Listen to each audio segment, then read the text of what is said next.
ವಿಷವಿಕ್ಕಿ ಕೊಂದ ಬಳಿಕ ಬೇರೆ ರಾಜ್ಯದಲ್ಲಿ ಶವದಹನ. ಯಮಕನಮರಡಿ ಪೊಲೀಸರಿಂದ 3 ಆರೋಪಿಗಳ ದಸ್ತಗಿರಿ. ಯಮಕನಮರಡಿ ಪೊಲೀಸ್ ಠಾಣಾ ವ್ಯಾಪ್ತಿಯಲ್ಲಿ ಬೆಚ್ಚಿ ಬೀಳಿಸುವ ಮರ್ಯಾದಾ ಹತ್ಯೆ ಪ್ರಕರಣ ಬೆಳಕಿಗೆ ಬಂದಿದೆ. ಪತಿಯನ್ನು ಬಿಟ್ಟು ಪ್ರಿಯಕರನೊಂದಿಗೆ ಓಡಿ ಹೋಗಿದ್ದಳೆಂಬ ಕಾರಣಕ್ಕೆ ಸ್ವಂತ ಕುಟುಂಬವವರೇ ಯುವತಿಯನ್ನು ಬರ್ಬರವಾಗಿ ಕೊಲೆ ಮಾಡಿ ಶವ ಸುಟ್ಟು ಹಾಕಿರುವ ಪ್ರಕರಣವನ್ನು ಯಮಕನಮರಡಿ ಸಿಪಿಐ ಜಾವೀದ್ ಮುಷಾಪುರೆ ಅವರು ಭೇದಿಸಿದ್ದಾರೆ. ಪ್ರೀತಿ ಹಾಗೂ ಕುಟುಂಬದ ಮರ್ಯಾದೆಯ ಹೆಸರಿನಲ್ಲಿ ನಡೆಯುತ್ತಾ ಇರುವ ಕ್ರೌರ್ಯಕ್ಕೆ ಬೆಳಗಾವಿ ಜಿಲ್ಲೆಯಲ್ಲಿ ಮತ್ತೊಂದು ಬಲೆ ಪಡೆದಂತಾಗಿದೆ.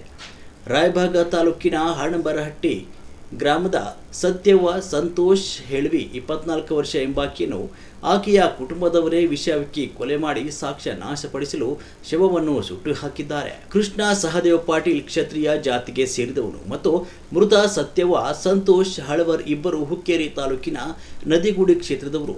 ಇಬ್ಬರು ಪ್ರೀತಿ ಮಾಡ್ತಿರ್ತಾರೆ. 4 ವರ್ಷದ ಹಿಂದೆ ಸತ್ಯವ್ವ ಇವಳಿಗೆ ರಾಯಭಾಗ ತಾಲೂಕಿನ ಹನಬರಟ್ಟಿಯ ಸಂತೋಷ್ ಹಳವಿ ಇವನೊಂದಿಗೆ ಮದುವೆ ಮಾಡಿಕೊಟ್ಟಿದ್ದು. ಮದುವೆಯ ನಂತರವೂ ಸಹ ಇವರ ಪ್ರೀತಿ ಮುಂದುವರೆದಿತ್ತು.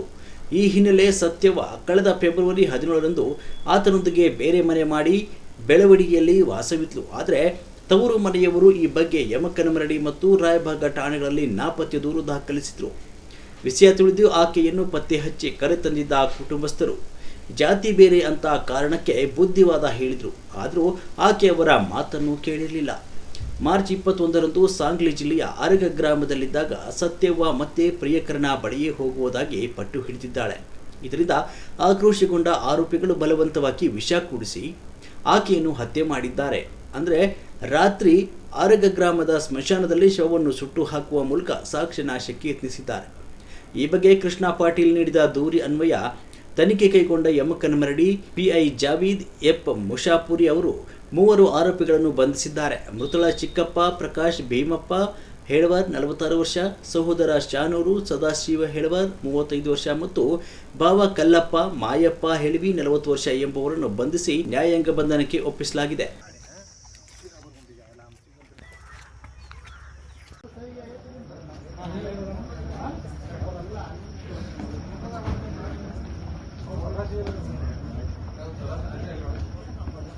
ज़्यादा पर्स सही है।